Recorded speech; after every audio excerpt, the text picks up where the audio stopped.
Hey you guys, it's Brandy Chanel and welcome back to my channel. Welcome to your Real Housewives of Atlanta season 13 episode 3 review. Now, is it just me or I'm not really excited about Real Housewives of Atlanta?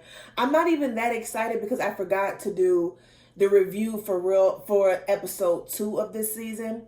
So, I'm just gonna do like a brief overview before I actually get into the episode 3 review. Um, I'm gonna go ahead and tell you I don't know how I feel about this girl, Latoya, or Miss Latoya Forever on YouTube. That's her YouTube name.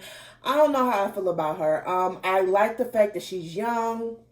She's she's like that spark. She's like fun, energetic. She's a millennial, a real live millennial, and she thinks like a millennial. But what I don't like, and one thing that I cannot stand is when girls that look like her and Kenya look at other females that don't look like them, like don't have, the most popping hairdo, the face is not always beat to perfection all the time, or they ain't got on the best clothes or whatever they may have, but they have great personalities. But the moment you see them, you don't know them, you judge them based off what they look like. Because everyone's told you your whole life that you're so pretty and you can dress, your face is beat, you're this, that, and a third. People done gassed you up so much that you think that it's okay to shit on somebody else because they don't look like what you look like. I can't stand that. I don't like that. And that's exactly what Latoya did.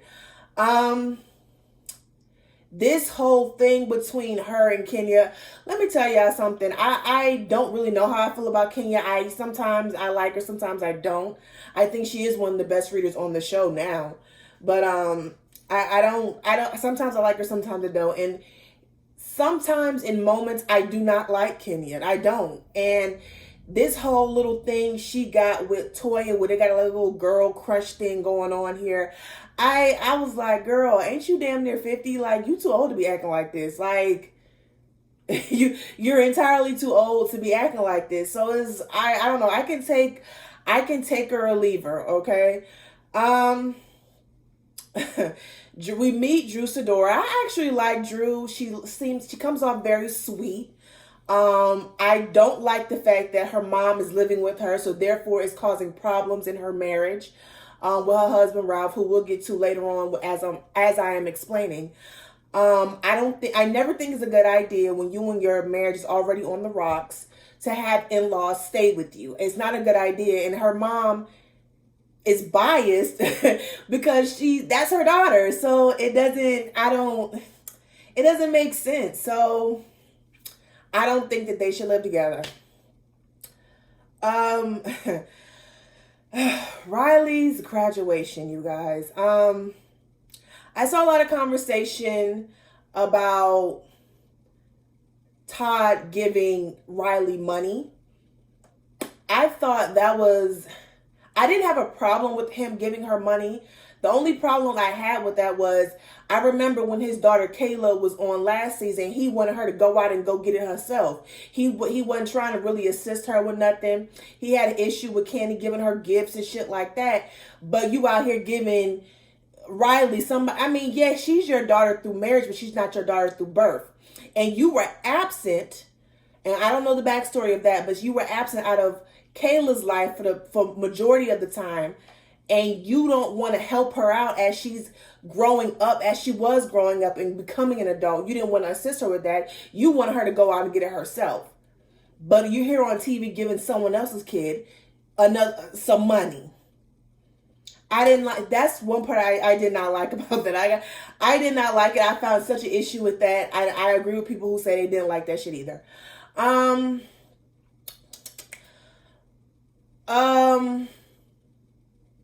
At the end of episode 2, when they were talking about the whole, if you're separated, basically Latoya is separated from her husband, but she felt like she ready to go out there and date.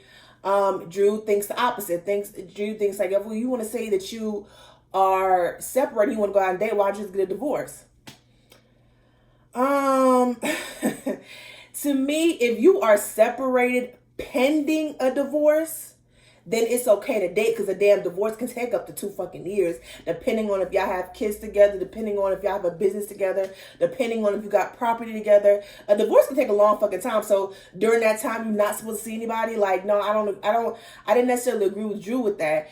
But if you just separate from your husband or your wife, but you know in the back of your head that you may get back together with them, I don't understand why you would go out and date somebody and you may catch feelings for the other person. So then the other person is thinking, well, we were just supposed to separate, get our mind together, see if we want to be in this marriage.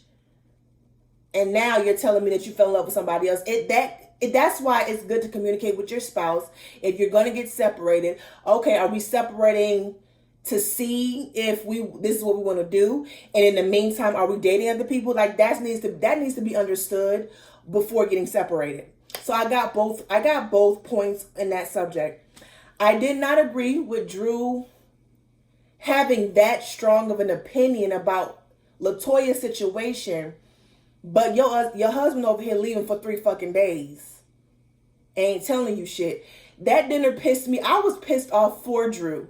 Okay, y'all, if y'all are married, men do this all the time. They know they in the fucking wrong, but they'll dance around the subject by asking you a question, and so they can try to see if they can psych you out by forgetting about the original point. If y'all can get what I'm saying, right? As I've gotten older, I've been able to clock that. So when my husband do, I'm like, no. Answer my fucking question. Don't ask me no questions, because you still haven't answered the one I just gave you. Okay, where the fuck was you at? Okay. I don't know. Don't ask me how it's going to help me. What's going to help me is you answering this question, because it's not about what's going to help me. It's about the respect of everything. Okay. When me and my husband is in his house, he'll knock on the door, because he has a man cave, so he be in there majority of the time. But he'll come in here and he'll like, babe, I'm about to go. I'll be right back. I'm going to the store. I'm going to go get something to eat. Cool, that's cool. You know what I'm saying? I do the same thing with him, babe. I'm going to get something to eat. I'm going to the store. That's okay. Because at the end of the day, I'm not asking him, when time you going to be back. I'm not asking that, because I trust him until he gives me a reason not to trust him, okay? That's how my marriage works. But if that nigga leaving for 3 fucking days, I need to know when you're coming back, and where you're going. How long you going to be there? Who you going with? Because that nigga didn't just go to Tampa by his fucking self. So, Drew, you better have your eyes open. And when he said Tampa, she was like, thank you. I said, no, bitch, that ain't it. That's not it. You need to dig some more into that. Okay, who did you go with? Why did you go to Tampa? Why did you not tell me that you planned on taking a trip to Tampa, okay? Where did you stay at? Were you there by yourself? Did you plan this trip ahead? See, she didn't ask enough questions. She asked enough questions, but on to episode 3. On to episode 3. Here's my notes. We pick up where Portia is protesting over Breonna Taylor. We find out that she got arrested again, but this time they made an example out of her. They let her be the last person to leave. We all know the police is fucked up. She compared it to Selma. It's a fair comparison compared to Selma. I'll discuss her protesting a little bit more later, because I don't know how I feel about it. I'm glad that she is protesting, and it brings more conversation to the show. Well, I'll talk about it later. Drew is with her family cooking some pancakes. Them pancakes looked real sick looking. Them pancakes look like they had COVID, okay? I'm going to need you to cook them pancakes a little bit more with some butter on it. I like my pancakes with the crispy edges on it. Girl, them pancakes looked sick, honey. They look like, I was like, girl, that ain't done. I don't know, them ain't done. Drew and her husband just had an argument, as we saw from the last episode. And she says that, they never resolved the issue. They just go on the next day like no, shit didn't happen. That's not going to work out for the long run, okay? Y'all need to figure out why y'all to this place where y'all arguing, and y'all need to figure out what you can do to resolve the issue before moving forward like ain't shit happen, okay? Now, if it's something small and petty, I get it, but if it's something that continuously happen, then I need for y'all to fix it. That's what I need for you to do. They were having church. I guess they're having virtual church or in-home church with her mom, because her mom's a pastor. And they ended up, I don't know how this even came up, but they ended up, her mom and Ralph, her husband, ended up getting into an argument talking about some shit. Listen, let me tell you, even though I disagree with a lot of what Ralph be doing and saying, you can't live in my house and tell me what to do, okay? I get that's her mom and you want to be respectful to your elders, but you can't live in my house and then think you can just tell me anything and tell me how I need to act. You're a guest in my house. I'm going to need you to act as such. We meet up with Latoya and Kenya. Hey, how are you? Oh my God, you look so cute. Girl, I was like, oh my God, I don't know if I can sit through this. They start talking about Drew's wig. And it's, to me, that to talk about somebody's looks or to talk about somebody not being able to keep a man, i.e. Monique telling, Giselle that she can't keep a man. This ain't about Real Housewives of Potomac. I'm just using this as an example. It's just it's one of the sorriest and easiest reads you can do. You know what I'm saying? For Kenya to say she's so intelligent, her wig on her head. And let's not act like Kenya don't be wearing a U-part wig or add some some clip-ins to her hair to make her hair fuller. There's nothing wrong with protective styling. And she did mention that, so I'll give her a credit. But to make fun of that girl because because her wigs ain't sitting right, that's easily fixed. Okay, when someone looks like someone's looks can be upgraded. Okay, so someone's looks can be upgraded. But to me, it's like these women are sitting up here talking about personality, with the way someone look like, but y'all men is something fucking dogging y'all out on national television, shitting on y'all, and y'all supposed to be the cream of the crop. Like, there's something is wrong with your personality. Your personality is fucked up. Who you are as a person is fucked up. So stop worrying about what you look like and worry about your fucking personality, because looks fade, looks change. And so you have to have something else of some substance to go off of instead of what the fuck you look like.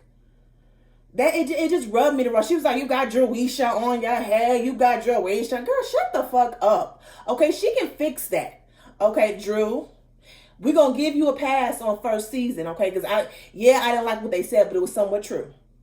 Okay, we always give the newbies a first season, but to reflect back and to fix it. Okay, Wendy, you too, and you already starting to fix it. But anyway, I thought it was childish. I said it was childish. They start talking about Kenya divorce. Kenya keeps saying she gonna divorce this man. It's like, and even when I saw Candy on Watch What Happened Live, she said she didn't know the status of Mark and Kenya's relationship, because one minute they're getting divorced, next minute they're working out, next minute they in between, next minute, they doing it for the baby. Like, we don't know. Kenya just want to be with somebody. That's all that is. She says she's moving on to divorce. They start taking pictures for their online dating. Okay, girl. Kenya, I put in my notes Kenya's fake booty and fake titties. Kenya's breasts look good. I'm not gonna lie, her breasts look good, and her body looks great. Even though she gained weight, which we all have during the pandemic, she's a beautiful woman. We can't take that from her. She's gorgeous. I don't give a fuck what she say. Her ass is fake. Okay, fake hips. Just fake booty and fake hips. she just, you can see it. So for her to be even talking about the way somebody looks, is like, girl, look at you. Girl. Okay, Cynthia, Kenya, and Candy work out. Cynthia started talking about her wedding during the pandemic. They look at her like crazy, like, girl, 250 guests during the pandemic, like, but we all know it worked out for the best. They talk about a prenup, and Kenya said something. that I totally agree with. Now, like I said, I think I've said this before in my videos. Me and my husband got married. It wasn't no fucking prenup. I ain't had shit. He ain't had shit. We ain't had no business. We ain't had nothing going. We both in the military, not making a whole bunch of money. So no prenup was necessary. But I agree with Kenya. What is mine is mine. What yours is yours. Whatever we did in the marriage, 50-50. That's easy. I don't know why anyone would have a problem with that. Somebody, for me, in my opinion, somebody who's greedy, who just after you for your money would have an issue with that. And I do agree with them. Say do it now so they can have some time to simmer on it instead of waiting the last minute. Because we all know when Ken did her shit the last minute, Todd was not having that shit. Lauren, Tanya, and Portia meet up to Fallon's house. On their way, they talk about their relationship during the pandemic. I think a lot of relationships was tested during the pandemic. Mine wasn't because my husband was in Korea. But a lot of relationships was tested during the pandemic. And Portia basically is saying that her and Dennis was in the honeymoon phase. But then after a while, things just got tight. And she said that she's not going to focus on her relationship no more because at the end of the day, it's ending. You know, it's ending. So she said she just want to focus more on her protesting and what she got going on and her baby PJ, cute little PJ, then focus on something that's not going to work out. And I agree with her. She should be focusing on that. They go swimming to Fallon's house. Now, Fallon is a beautiful woman. She's a beautiful woman. So is it like a thing in fucking Atlanta to just find a rich African? Was he African? He had an accent, so I don't want to misspeak. And if I'm wrong, please let me know down in the comment section. I know y'all will, right? I think it's like a thing. Maybe I should have went to Atlanta before I got married. Found me a rich African who can shower me like Fallon's husband was doing. She was like, "Babe, can you start the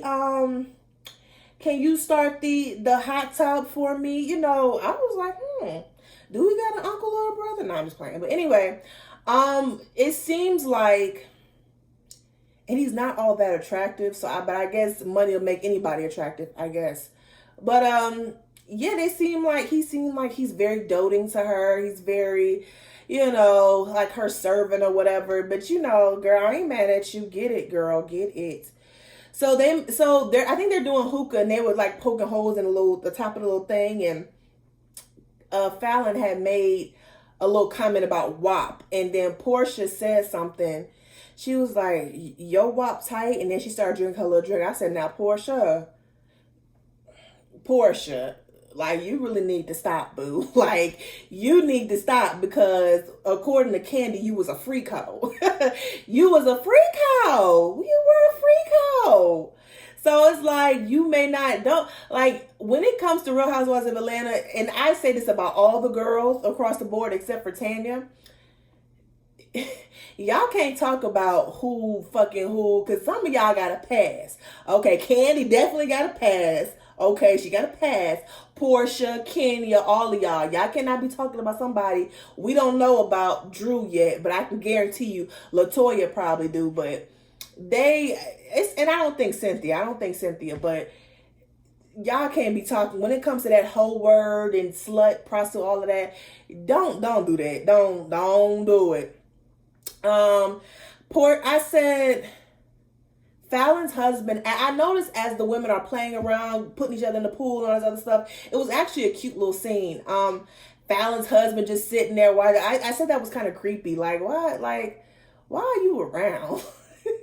Why the fuck is you around? And I'm guessing it's like Michael Darby. Like, I don't give a fuck what that nigga do. As long as as long as it's this, I don't give a fuck what that nigga. I think that's what Fallon is on. Okay, boo. Portia is talking about the protest. She said at the beginning of the episode when she was talking about protest, she did say she was scared, but when she was talking to the ladies, she said she wasn't scared, but she cried 3 days after that because we find out about the Jacob Blake thing.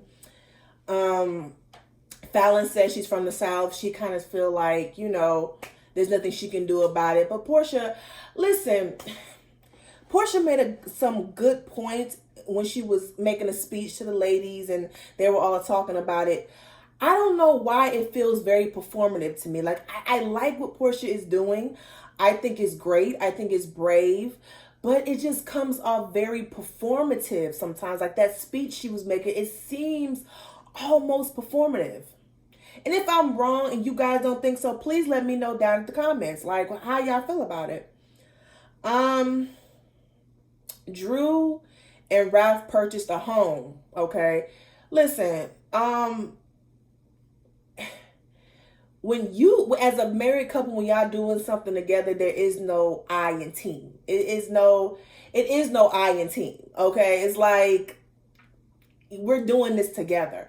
So when Drew was like, okay, I've done the paperwork. What have you done? He said, I haven't done it yet because I have to talk to my lawyer. So you're pretty much holding up the process. And for me, it's like, okay, you know, this is a home. You know, this is something we're buying. So why are you holding up the process? It's not me, it's you. Okay.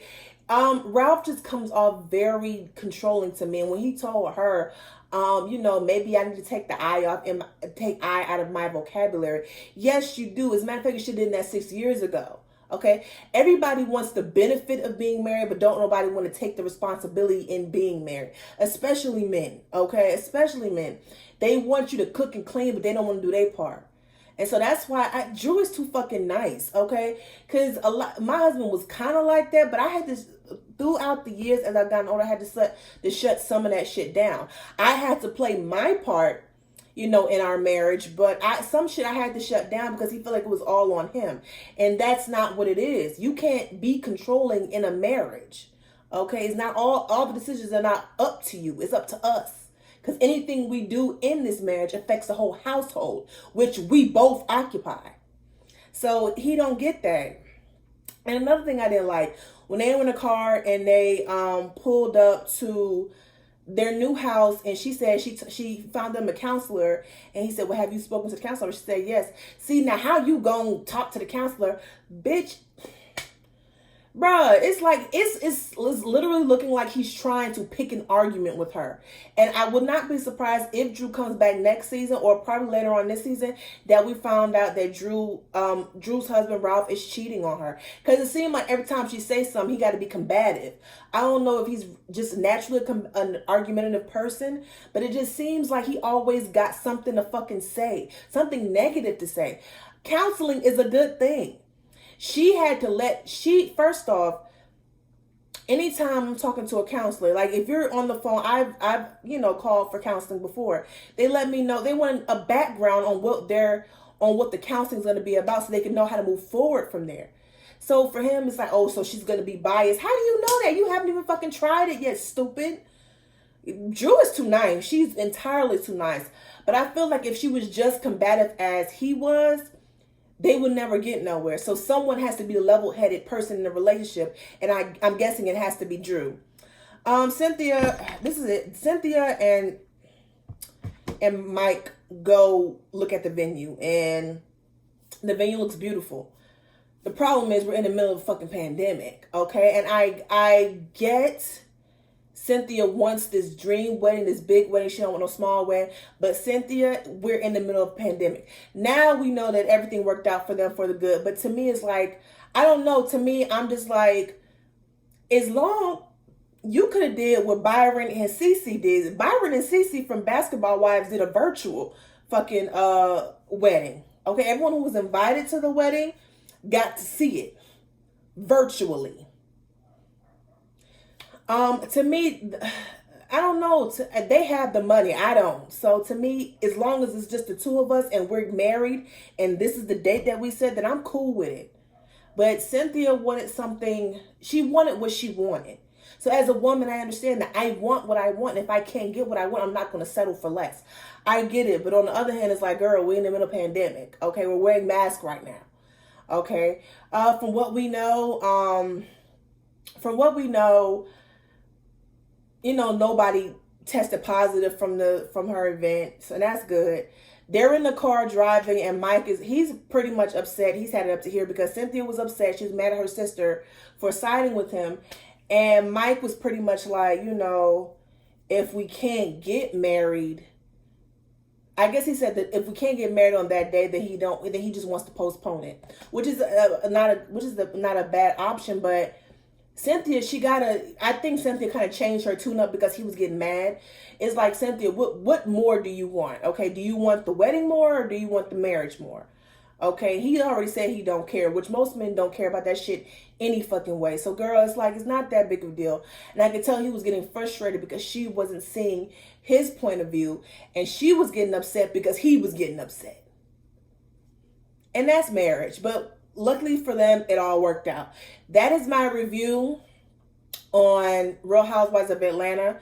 Please leave your comments below. Do you think that, Cynthia is do you think that Cynthia is wrong for just wanting the wedding but not wanting just to marry Mark, not wanting just to marry Mike on that day and just to be the two of them? Do you think she's right because she's a woman? She wants what she wants and she's not settling for less?